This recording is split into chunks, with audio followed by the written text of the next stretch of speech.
Good morning all students. आज हम दिलीप कुमार गुप्ता कक्षा 9 की गणित में लेसन नंबर 3 पढ़ाएंगे, निर्देशांक ज्यामिति। लेसन नंबर 1 हमने पढ़ाया था संख्या पद्धति। लेसन 2 बहुपद वाला जगमोहन सर ने पढ़ाया था। अब तीसरा लेसन हम पढ़ा रहे हैं निर्देशांक ज्यामिति। इसके बारे में सुनो। देखो बच्चों, ध्यान दो। हमने आपको 9th में संख्या पद्धति के बारे में बताया था। संख्या पद्धति में हमने बताया था संख्या रेखा क्या होती है। संख्या पद्धति में हमने आपको संख्या रेखा के बारे में बताया था। संख्या रेखा क्या थी सुनो। यहाँ पर शून्य से आगे की ओर चलने पर शून्य से बड़ा मान मिलता है, मानी 1 से बड़ा 2 और 3। ये सारे धन के मान होते हैं। और शून्य से पीछे की ओर चलते हैं तो माइनस के मान होते हैं। तो ये संख्या रेखा हो गई। ये संख्या रेखा जिस प्रकार से आप यहाँ देख रहे हो कि यहाँ पर एक ये रेखा बनी आपको दिख रही है और एक आपको बनी ये रेखा दिख रही है। ये रेखा है एक्स, इसमें एक्स में ये डैश लगा, एक्स के ऊपर ये 1 लगा दिया। इसको पढ़ते हैं एक्स डैश। क्या पढ़ते हैं इसको? X dash. और जहाँ पर एक्स लिखा उसे एक्स पढ़ते हैं। ठीक है, तो इसको क्या बोलेंगे? X dash O X. ये एक रेखा हो गई। एक्स डैश ओ एक्स एक रेखा हो गई। इसे क्या कहते हैं? एक्स अक्ष या भुज, या इसको क्षैतिज रेखा कहते हैं। देखिए कौन सी रेखा बनी? रेखा एक्स डैश ओ एक्स को एक्स अक्ष या भुज कहते हैं। एक्स अक्ष या भुज कहते हैं। इसे क्षैतिज रेखा भी कहते हैं। इसे क्षैतिज रेखा भी कहते हैं। अब आगे आओ। अब आते हैं अगला पॉइंट। इस पे आ जाओ। एक रेखा ये बनी है बाई डैश वाली। ये भी आपकी संख्या रेखा का, ये जिस प्रकार संख्या रेखा बनती है उसी प्रकार से ये 0 से बड़ा 1, 1 से बड़ा 2, 2 से बड़ा 3, 0 से छोटा -1, -1 से छोटा -2, -2 से छोटा -3, -3 छोटा -4। ये बाई वाली संख्या रेखा है। देखिए रेखा वाई डैश को वाई, इसको एक्स डैश ओ एक्स बोलो चाहे एक्स ओ एक्स डैश बोलो, एक रेखा है ये।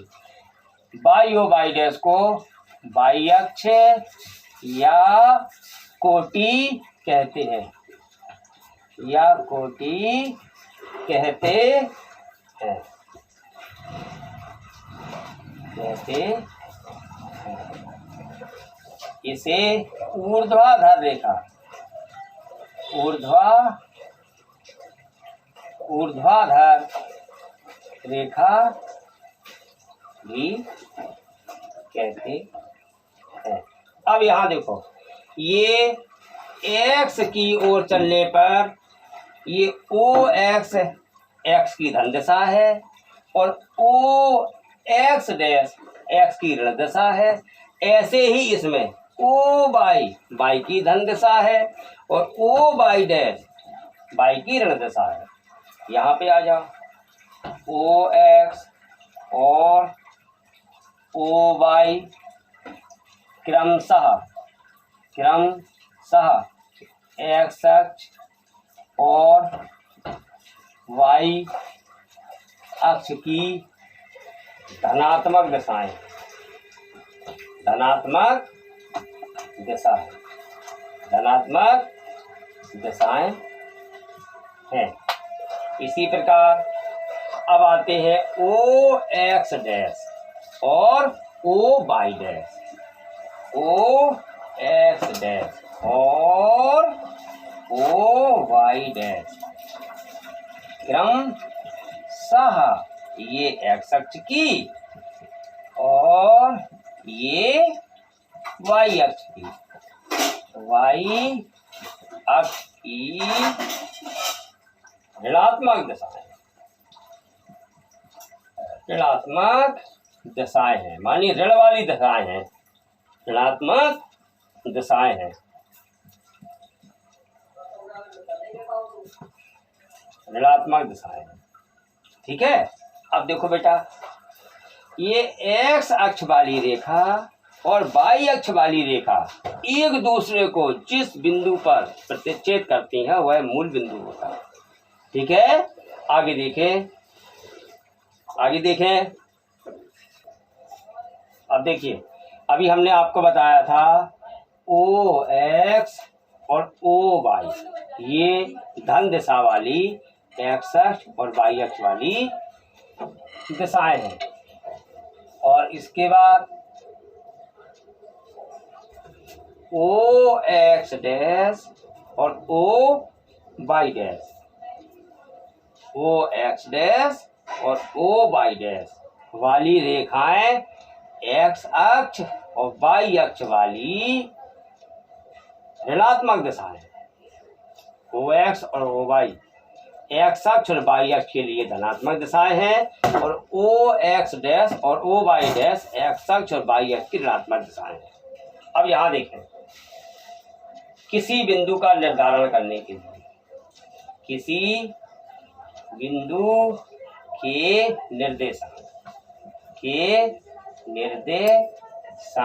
निर्देशांक निकालना हो तो उसके लिए सूत्र होता है एक्स कॉमा वाई या भुज कॉमा कोटि।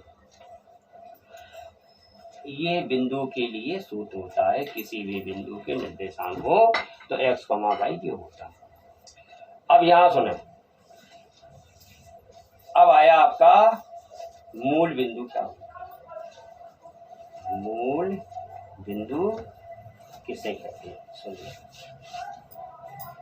ये एक्स अक्ष वाली रेखा और वाई अक्ष वाली रेखा का जो प्रतिच्छेद बिंदु होता है ये मूल बिंदु कहलाता है।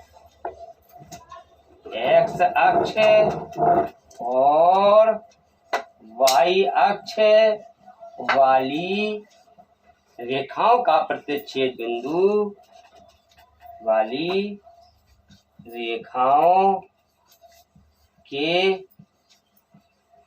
प्रतिच्छेद बिंदु को प्रतिच्छेद मूल बिंदु को, इसमें देखो मूल बिंदु कौन सा? मूल बिंदु ये, मूल बिंदु को ये जो ओ है ना, ये जीरो नहीं है, ओ है, ओ अक्षर से मूल बिंदु को ओ से प्रदर्शित किया जाता है, ओ से प्रदर्शित करते हैं। अब तुमसे कहा जाए मूल बिंदु के निर्देशांक बताओ, मूल बिंदु ओ के निर्देशांक, मूल बिंदु ओ के निर्देशांक क्या होंगे? देखो, किसी बिंदु के निर्देशांक के लिए एक्स कॉमा वाई था तो मूल बिंदु में एक्स का मान भी शून्य होता है और वाई का मान भी शून्य, ये होता है। ठीक है। इसके बाद देखो, ये जो दो रेखाएं हैं, एक्स अक्ष वाली रेखा और वाई अक्ष वाली रेखा, इन दोनों रेखाओं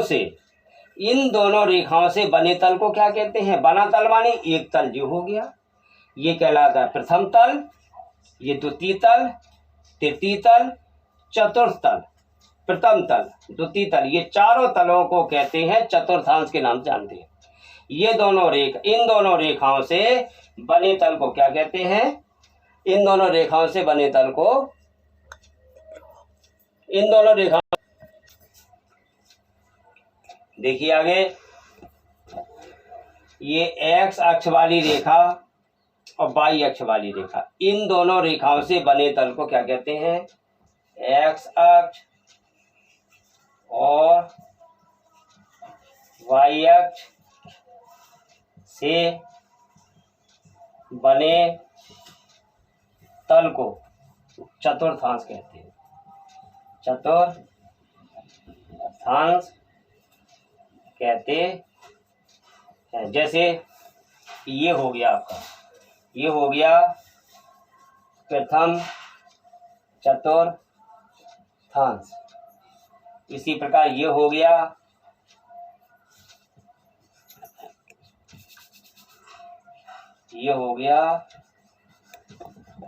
द्वितीय चतुर्थांश। ये हो गया तृतीय चतुर्थांश।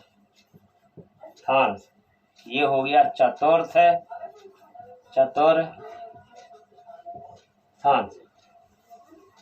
अब यहाँ देखो,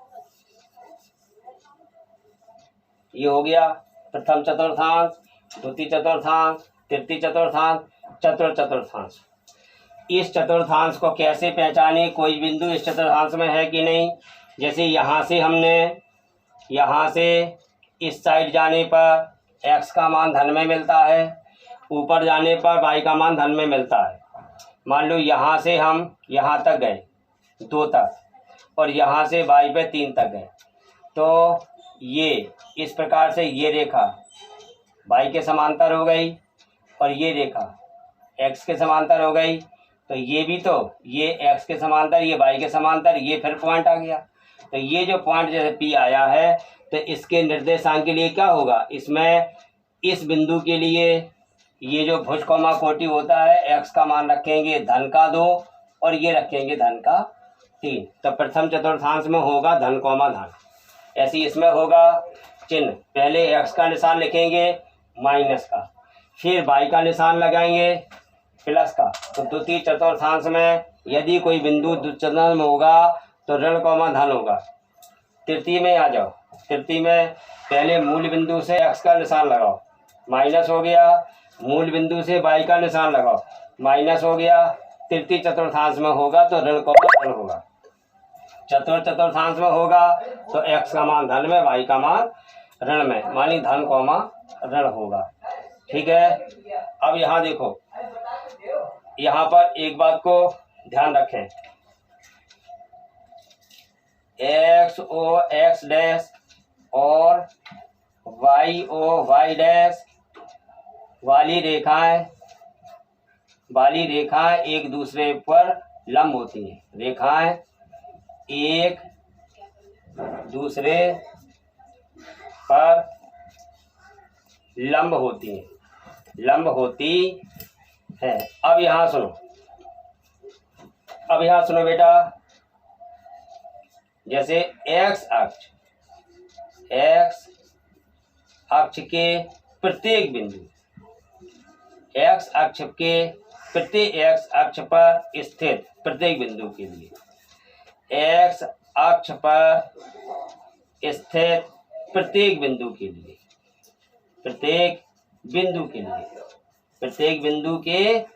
लिए, मतलब x अक्ष पर स्थित प्रत्येक बिंदु के लिए। जैसे ये आपका x अक्ष हो गया, x अक्ष पर ये बिंदु स्थित है।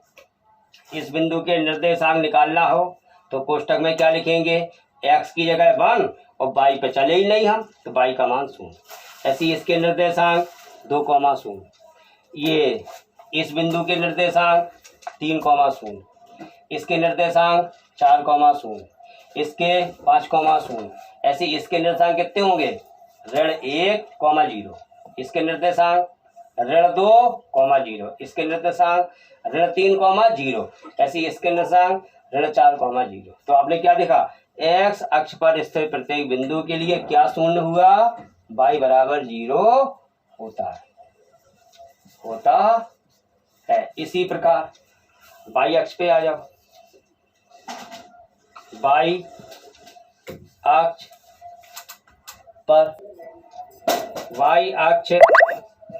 पर स्थित प्रत्येक बिंदु के लिए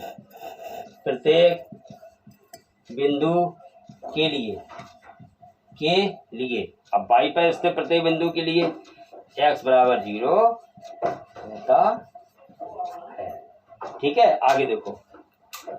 तो बेटा हमने आपको बताया था किसी बिंदु के निर्देशांक देखो बेटा, हमने आपको बताया था किसी बिंदु के निर्देशांक निकालना हो तो x, y कोष्ठक के अंदर लिखा जाता है। अब जैसे मान लो यहाँ पर एक बिंदु P रखा है, ये रखा, और ये T बिंदु रखा, और ये P बिंदु रखा, और ये M बिंदु रखा, और ये B बिंदु रखा, और ये बिंदु आपका B बिंदु रखा। अब यहाँ देखो, बताइए, तुमसे कहा जाए ए बिंदु के निर्देशांक बताओ, ए बिंदु के निर्देशांक बताओ। ठीक, ये सब पूरा समझ में आ जाएगा तो आपको प्रश्नावली अपने आप लग जाएगी। ए बिंदु के निर्देशांक निकालना है तो इस x की जगह क्या लिखना होगा? चलिए, ये मूल बिंदु, ये मूल बिंदु जो O है, यहाँ पे x का मान 0 है और y का मान भी 0 है। और जब O बिंदु से हम इस यहाँ पे आ गए, एक नंबर पे आ गए, तो यहाँ पर x का मान 1 होगा, लेकिन y का मान उतना होगा जो y का मान यहाँ था। यहाँ कितना था y का मान? 0, तो यहाँ भी 0 हो गया y का मान। और यहाँ पर किसका मान 2 है? x का मान 2, y का मान 0। यहाँ x का मान 3 और y का मान 0। तो x अक्ष पे y का मान 0। तो एक के निशान क्या हो गए? x की जगह पे रख दो जितना हम चले हैं, कितना चले? +3, और कॉमा y की जगह क्या लिख दें? 0। इसी प्रकार अगर हम पूछे d के निर्देशांक बताओ, d बिंदु कहाँ है? देखो, d बिंदु के निर्देशांक बताओ, कहाँ है d बिंदु के निर्देशांक? अब बताओ d बिंदु कहाँ पर है? d बिंदु कहाँ है? मूल बिंदु से पीछे की ओर x की ऋण दिशा है। तो यहाँ पर ये मूल बिंदु में x का मान 0 है, y का मान 0 है, और यहाँ पर ऋण 1 पे आ गए तो यहाँ पे x का मान तो ऋण 1 होगा, y का मान 0। और यहाँ भी ऐसी बताओ, ये 2 नंबर पॉइंट पे यहाँ आ गए, इस बिंदु के लिए x का मान कितना होगा? -2, y का मान 0। और इसके लिए x का मान ऋण 3, y का मान 0। इसके लिए x का मान ऋण 4, y का मान 0। तो ऋण 4, 0। इसी प्रकार P के निर्देशांक बताओ, P बिंदु के निर्देशांक बताओ, P बिंदु के निर्देशांक बताइए। P बिंदु कहाँ है? y अक्ष पे है। मूल बिंदु से कितनी दूरी पर है? 2 कदम चलने पर। मूल बिंदु से 2 कदम y पे चले कि x पे? ये मूल बिंदु से 1 कदम y पे चले, 2 कदम चले y पे 2 कदम चले, तो y की जगह कितना लिखना है? इस y की जगह लिख दो 2 और x की जगह 0। तो P के निर्देशांक कितने हो गए? 0,2। ऐसे ही m के निर्देशांक पूछे जाए, क्या बताओगे m के लिए? यहाँ से 1, 2, 3, 4 हो गया y का मान, x पे चले ही नहीं है, चले x पे? नहीं चले ना, तो x का मान 0 और y का मान 4। ऐसे b पे आ जाओ, b बिंदु के निर्देशांक क्या होंगे? b के निर्देशांक पे आ जाओ, b कितने होंगे? यहाँ देखो, ये x पे y, ये किस पे चल रहा है? ये किस पे चल रहा है? y पे चल रहा है, ऋण दिशा में चल रहा है। यहाँ से y की ओर ऋण दिशा में चल रहा है, कितने चले? ऋण 3 कदम। तो y का मान ऋण 3 हो गया, y का मान यहाँ कितना? ऋण 3 रखना है, यहाँ 0, कितना हो गया? 0, ऋण 3। तो हमने क्या देखा? अगर कोई बिंदु x अक्ष पे है, ये बिंदु x अक्ष पे है, तो y की जगह 0 आया। ये बिंदु x अक्ष पे है, d बिंदु, ये a बिंदु x अक्ष पे है, तो y का मान 0 आया। t के निशान, अब p के निशान, ये y अक्ष पे है तो ये x का मान 0 आ गया। और अगर इसी प्रकार से अगर कोई बिंदु यहाँ होता, यहाँ देखो, यहाँ होता कोई बिंदु, तो क्या करते? ये किसके समांतर है? ये x y के समांतर, और ये x के समांतर है। ये बिंदु मान लो यहाँ पे c बिंदु रखा, तो c के निशान कितने होंगे? x का मान धन 2 और y का मान धन 3। तो c कौन चतुर्थांश में है? चतुर्थांश में। और यहाँ कितना होगा? ये ऋण कॉमा धन होगा, इसमें ऋण कॉमा ऋण होगा, यहाँ धन कॉमा ऋण होगा। इस प्रकार से ये बच्चों आप फेयर कॉपी में अच्छे से नोट करके इसको समझना। आगे की वीडियो हम अगले पाठ में बताएंगे। ये आपका पाठ नंबर 1 था। रुको बेटा, सुनो, यहाँ पे आपका ये पार्ट नंबर 1 हो गया, ठीक है? ये आपका पार्ट नंबर 1 हो गया, ठीक हो गई।